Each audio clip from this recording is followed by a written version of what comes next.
Yes, as you say, this footage is quite disturbing indeed, and this 13-year-old, he's a seventh grader. He appears to be running away from the police officer when he turns and appears to put his hands up. But it is around a split second or so before then he is shot, apparently in the stomach. And we see this footage afterwards of a gun that is discovered nearby.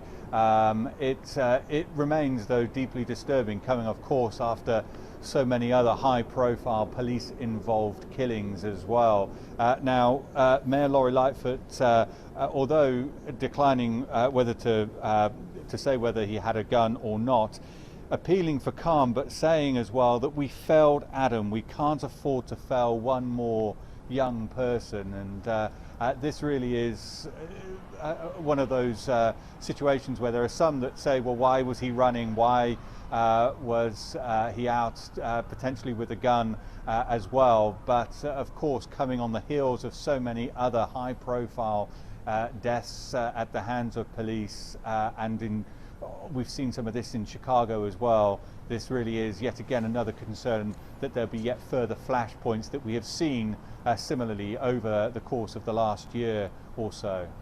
Now, Dan, let's talk a little bit more about where you are, Minneapolis, and the trial on Derek Chauvin charged in the death of George Floyd. Chauvin said on Thursday that he would not testify at his trial. Tell us more about the impacts of this decision on the progress of the case.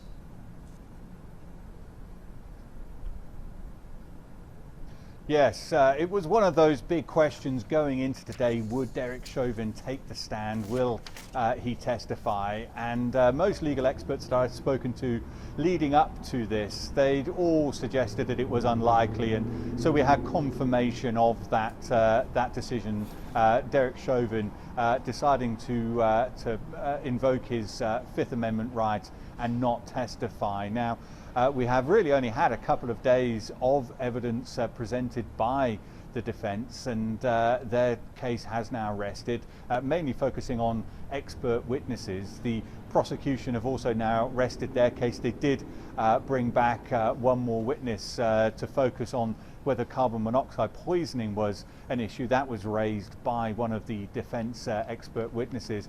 And now we await final arguments. That'll take place on Monday, and then the jury, it'll be up to them then to go out, deliberate, and come to a decision. Now, this, of course, all takes place, both this other shooting with Adam Toledo and now the Derek Chauvin trial. Of course, we've also had the shooting of another police-involved killing, that of Dante Wright, who was shot on Sunday by a white police officer, appearing, it seems, but according to police officials, reaching for a gun instead of a taser. Now, protests are continuing. We've just been at the Brooklyn Center police station. It's around 15 kilometers away from where I'm standing now. And things, as night falls, events start to turn, tempers start to rise a little more. We've seen clashes each night that we have been there over the course of the, well, now going into a fifth night here. Now, the police officer, Kim Potter, she did appear in court, though, today. She's charged with second-degree manslaughter. She is, though, out on bond, and we have to wait to see whether that charging, that appearance in court, will quell tempers here. But certainly hundreds of people once again outside Brooklyn Center police station making their voices heard.